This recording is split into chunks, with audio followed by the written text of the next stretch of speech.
केंद्रीय पर्यटन संस्कृति एवं पूर्वोत्तर क्षेत्र का विकास मंत्री श्री किशन रेड्डी जी, संगीत नाटक अकादमी तथा ललित कला अकादमी के अध्यक्ष श्रीमती उमा नंडूरी जी, संस्कृति मंत्रालय में संयुक्त सचिव सुश्री संयुक्ता मृदुला जी, श्री रामकृष्ण जी, आज इस पुरस्कारों से सम्मानित कला विभूतियों तथा आपके सम्मानीय परिजन, गणमान्य अतिथिगण तथा इस कार्यक्रम से ऑनलाइन से जुड़े माननीय अतिथिगण और प्रिय बहनों और भाइयों, मैं मन में बहुत प्रसन्न हूँ इस कार्यक्रम में भाग लेने का और आप सबसे मिलने का, आपको सम्मान प्रदान करने का अवसर मिला है। This program could not be held as explained earlier because of the COVID situation. And doing it online, virtual, is different from doing actual, because virtual is virtual, actual is actual. Though virtual in between has become a factual, but it will not give you that satisfaction of actual. So even though it is delayed, though we are all feeling happy to participate in this program. संगीत, नृत्य, नाटक के क्षेत्र में विख्यात विभूतियों का सम्मान करके स्वयं को सम्मानित हुआ अनुभव कर रहा हूँ। संगीत नाटक अकादमी के बारे में बता दिया है। 1954 में इन राष्ट्रपति सम्मानों का संगीत नाटक अकादमी पुरस्कार के साथ जोड़ दिया गया है। शुरुआत में तो सिर्फ 4 पुरस्कार ही हिंदुस्तानी और कर्नाटक संगीत के क्षेत्र में ख्याति प्राप्त करने वाले कलाकारों को दिया जाते थे। समय के साथ देश में कला और संस्कृति के क्षेत्र में नया आयाम विकसित हुए हैं। इन क्षेत्रों में उपलब्धि हासिल करने वाले सार्थक कलाकारों का सम्मान करने के लिए पुरस्कारों का श्रेणियों में भी वृद्धि की गई है। अभी अभी मंत्री जी बता रहे और कुछ सम्मान इसके साथ जोड़ देंगे। देश बहुत बड़ा है, बहुत पुराना है, इसलिए हमारा देश में अलग अलग क्षेत्र में, अलग अलग भाषाओं में, अलग अलग प्रांतों में अलग अलग कला, उसमें प्रावीण्यता हासिल करने वाले संख्या ज़्यादा है। इसलिए जितना संभव है तो उतना लोगों को पुरस्कार देना चाहिए। ये बढ़ती संख्या को देख के मेरा मन में प्रसन्नता हो रही। ललित कला अकादमी की जनरल काउंसिल ने इस वर्ष की पुरस्कारों की संख्या को 15 से बढ़ाकर 20 करने का निर्णय लिया है। My dear friends, artists devote their entire life to perfecting their craft, and therefore it is important to recognize, respect, honor their artistic endeavors. Awarding excellence helps set a benchmark for other upcoming artists and helps in promotion and restoration of those great art forms. Earning recognition of such eminence like Sangeet Natak Academy, Lalit Kala Academy Awards not only lends a big boost to these outstanding practitioners of various art forms, but encourages them as also other to excel in their respective fields. This felicitation is to give motivation to others. These awards or rewards, whatever you may call, is to give inspiration to others to follow these great people and achieve excellence in their chosen fields. I'm told, in addition to the awards, there will be 4 fellowships this year that will cover a wide spectrum of activities in the sphere of music, dance, and theatre, including classical and folk traditions from all over the country. While the majority of the awards have gone to the performing arts, we have a fair number of scholars here who have contributed to our outstanding of arts and through their research and writings. They are also teachers and institutional builders who have served as stepping stones in enabling the transmission of these arts to the new generation.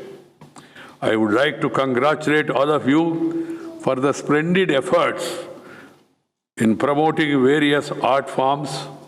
Our artists have strengthened the thread of continuity, connecting our rich past in all its glory to the present and to the future. It is the duty of each one of us to preserve, promote, propagate our grand cultural traditions and various art forms. India's rich tradition of folklore is one area that needs our immediate attention and call for urgent action. With the passage of time, various forms of folk traditions have been on decline. They should be arrested. The onus is upon all of us to make every effort to preserve our great folk traditions. Dear sisters and brothers, you are all aware we are not simply remembering them. We are celebrating the Azadi Ka Amrita Mahotsav to commemorate the 75th glorious years of India's independence. The Mahotsav celebrates India's rich culture, its people, and their achievements and contribution to the growth of the nation. There are a series of festivals that are being organized across the country to celebrate India's evolutionary journey. The festival is also honoring our freedom fighters, without whose efforts and sacrifices we would not have achieved independence. So, my dear friends, as we celebrate our national icons, there is a need to recognize the contribution of the many unsung heroes who are very popular in their respective regions and whose countless acts of courage made the British tremble. This is very much necessary. All institutions, all governments at various levels, they should all really bring about and organize programs about the unsung heroes. I am very happy that in the recent past, under the leadership of the Prime Minister, Sri Narendra Bhai Modi, most of the unsung heroes and heroines, they are being recognized and they are given Padma Awards. Recognizing the unrecognized. That is our duty of the country, of the government, and the society as a whole. Many people have made contribution in their chosen fields, in their own way. They made sacrifices, great sacrifices, but unfortunately influenced by the colonial mindset, British Raj, their rule, our textbooks, our history has not given proper enough importance to these unsung heroes. It is time to rectify. I'm happy the new education policy is focusing in that direction. We were told about the history of Robert Clive, Alexander, but not about Rana Pratap, about Chhatrapati Shivaji Maharaj. not about Veerapandya Kattabomman, not about Alluri Sitaramarazu, not about Komaram Bhim. Enough focus has not been made. It is time that we correct this distortion and restore the honor to our glorious past and also bring back the life, teachings, preachings, sacrifices of these great heroes and heroines. I'm happy. Some of the newspapers are carrying the life and sacrifices of these great people during this Azadi Ka Amrita Mahotsav. I hail from Telugu state, and every day I read life about one unsung hero or unsung heroine in Naidu newspaper. I hope many of the newspapers across the country are following the same or urge upon them to follow the same. They must bring about the life, stories and preaching sacrifices of these great people, so that the younger generation, they'll be inspired. Our cinema, our other art forms, our music, our literature should pay enough attention to this aspect. It is very much important to regenerate our great cultural past and the sacrifices made by our people. This is very important. It should not be left to the government alone. Government has to do it. They are doing. But every one of us in our chosen fields, when we speak and we write, we should recollect at least one person, their life and their contribution. It should be our way forward. Art, culture, music, drama, they have a great effect on the minds of the people. They give people happiness. They give peace. They give you so much solace, inspiration. These various forms of art and various performing arts, they give you satisfaction. During my childhood, I remember we used to see in our villages those days puppet show, Tolu Bommalata. Slowly those things are being allowed to be forgotten in our cringe to the Western culture, Westernization. It's not going to get you anything good for you and to the country. These arts, beautiful. And if the beauty is combined with the duty, it will make you mighty. This has to be understood by all. It is not a mere source of entertainment. It's a powerful weapon to communicate your thoughts, the message to the younger generation.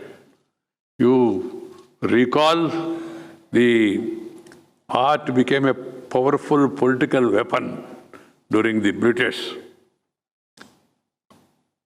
to arouse the patriotic fervor among our people. Through the medium of art, stories of British oppression were conveyed in a powerful manner at that time. Music too had a significant role to play in India's fight for independence. Fiery patriotic songs and poems of Rabindranath Tagore, Subramanya Bharati, Qazi Nazrul Islam, and several others inspired the masses and aroused strong feelings of nationalism. Vande Mataram, from Bankim Chandra Chatterjee's political novel Anandamath, became the battle cry of freedom fighters as they willingly laid down their lives for their country.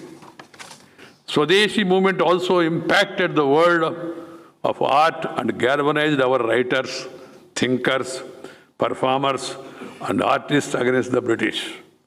Kala Bhavan, the art school at Shantiniketan, played a remarkable role in reviving the crafts of India and inspiring socially relevant public art. Their contribution to our freedom fighters and organizations through powerful artistic expression is integral to our freedom struggle and must not be allowed to be forgotten. Art enriches life. It brings a meaning to the life, widens our intellectual frontiers, and is truly the backbone of our cultural advanced society. We in India have a grand tradition of highly refined art, backed by theories and forms mentioned in our ancient texts. Encyclopedic treatises like the 2nd century Natya Shastra continue to influence the performing arts in contemporary India. It should be promoted further.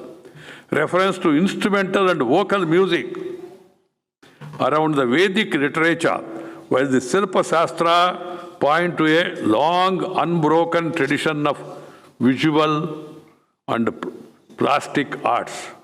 Practitioners of these arts find themselves going back to these texts even today. Visual and performing arts are intertwined with the intangible cultural heritage of our nation. They must be preserved as they shape our national identity. Friends, the language of art is universal. It has no frontiers. It unites people across the cultures, influences, and inspires them, thus becoming a powerful agent of change in the process.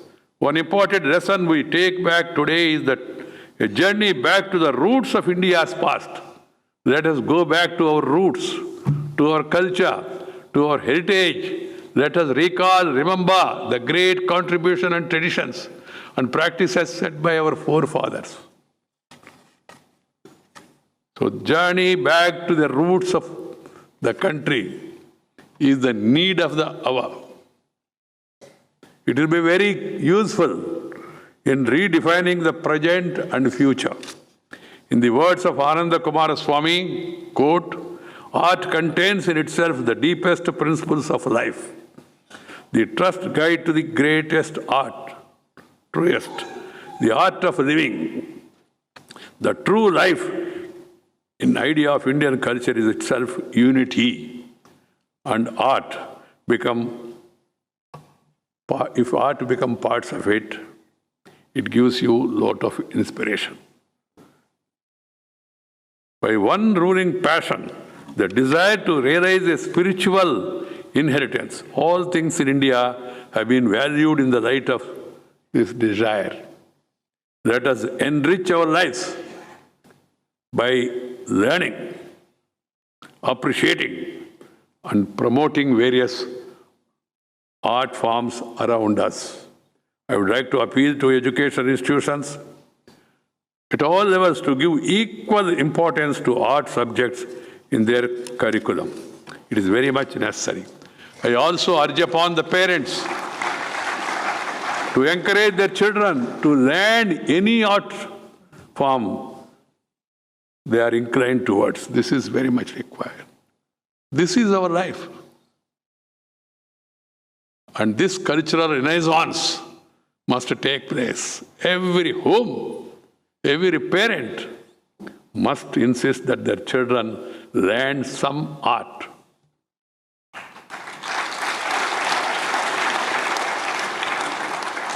This exposure to creativity and art at an early age will help children become more aware of their surroundings and help them lead a more meaningful life. We must move towards our culture with passion that will be useful for the nation. Government, various institutions, and all of us must promote this passion. It should not become a fashion. Passion, urge, desire to do something creative, to pass on to the society, which will help in bringing peace tolerance, social desire to help each other. Because peace is the prerequisite for progress. If you have tension, you cannot pay attention and have the retention. And you'll be doing only pretension. So we should see to it that this tension is reduced. One easiest way is music. Easiest way is art. Easiest way is painting. Easiest way is writing to create peace among the society. We Bharatiyas, we believe in Vasudaika Kutumbakam. Sarve Jana Sukhino Bhavantu. That passion has to be aroused among the children. Every one of us teach, preach, and also try to serve the others, the needy. That is Indian culture. Indian culture is very old, our civilization. Egypt, Rome, Athens, and many others, of course, are also old. But where are those those civilizations compared to our India? Because India's civilization is eternal. And we should all promote that culture and practice in our life. Helping the needy. Helping the needy. Taking care of others. That should be part of our life. Then only it will have meaning. Giving back to society. Some children, they want to go abroad. I tell them, go, learn, earn, and return. Return back to serve the society. Whatever we may gain in life, we should see to it that our place is also really helped. So I urge upon the younger generation to focus more on your mother tongue. Mother tongue. Respect mother. Mother includes father also. Mother, the parents who has given you this beautiful birth. Remember, do something back to your Janma Bhumi, the place where you were born. Third, remember the mother tongue, the language that has come from mother's womb. Beautiful language. We are all now being influenced by this Western, this thing. We must learn other languages. Before other languages, first learn your language. Mother tongue. Mother tongue is beautiful. Mother tongue is like your eyesight. Foreign language is like your spectacles. If you have eyesight, spectacles will work. If you don't have eyesight, you will not get foresight, but even the actual sight. So we should promote first our mother tongue and learn as many languages as possible, no problem, no barrier. Even if you want to learn English also, no problem. But first, your mother tongue. The moment mother tongue disappears, your culture, your arts, your music, your dance, everything goes. Try to understand this. Try to understand this. Learning a language, nothing wrong. But learning the subject, first you have to, in other language, you have to learn the language and then learn the subject. Whereas in your mother tongue, directly go to the subject. And understand this, that is the difference.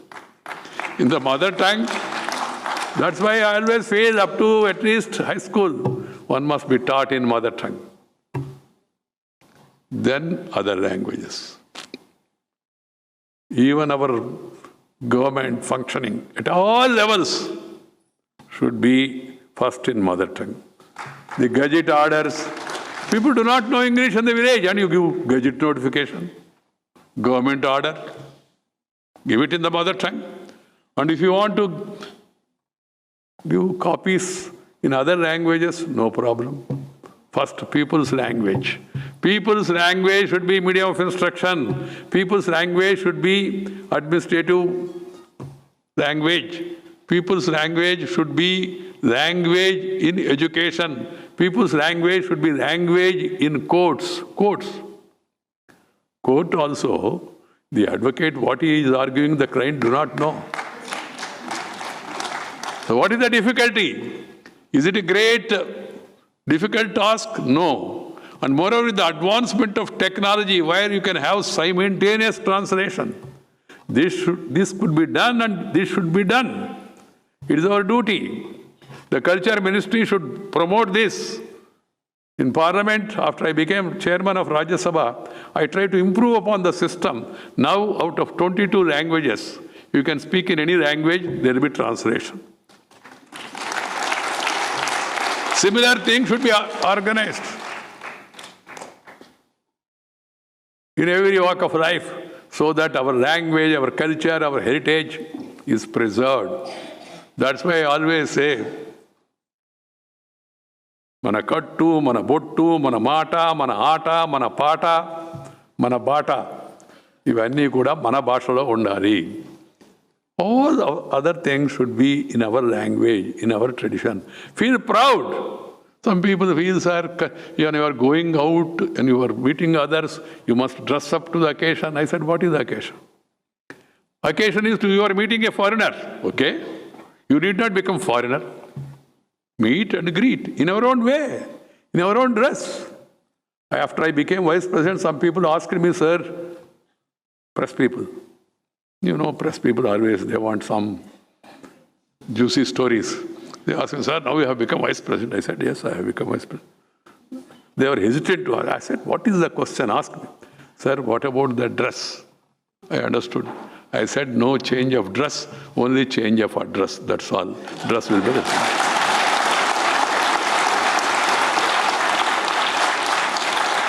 The Prime Minister attended United Nations and addressed in Hindi. There was translation. I attended NAM conference, non-aligned meet conference.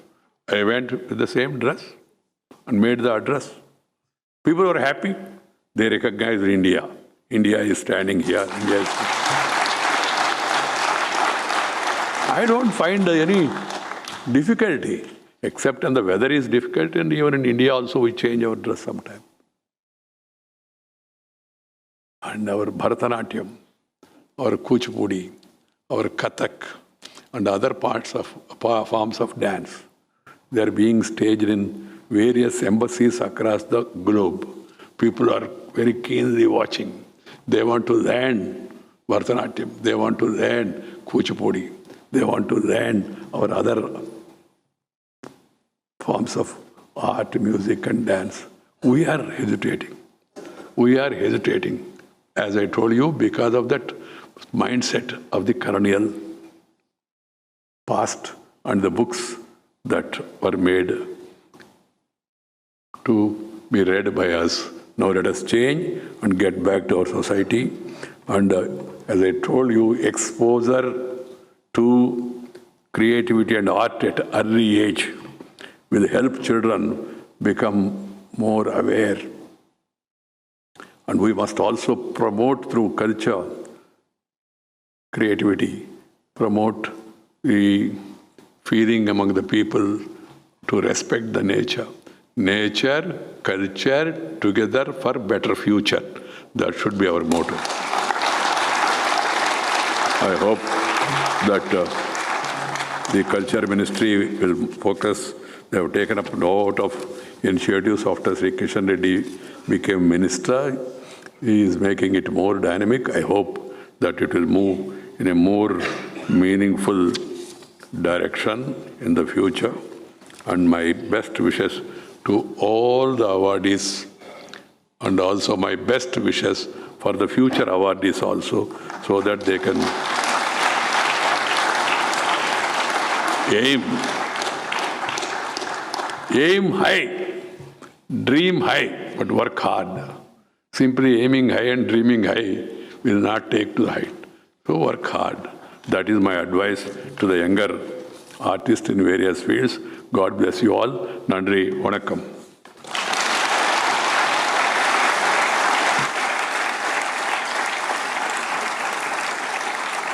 बहुत बहुत आभार माननीय उपराष्ट्रपति महोदय का। इस विशाल देश की समृद्ध संस्कृति को संरक्षित और संवर्धित करने की दृष्टि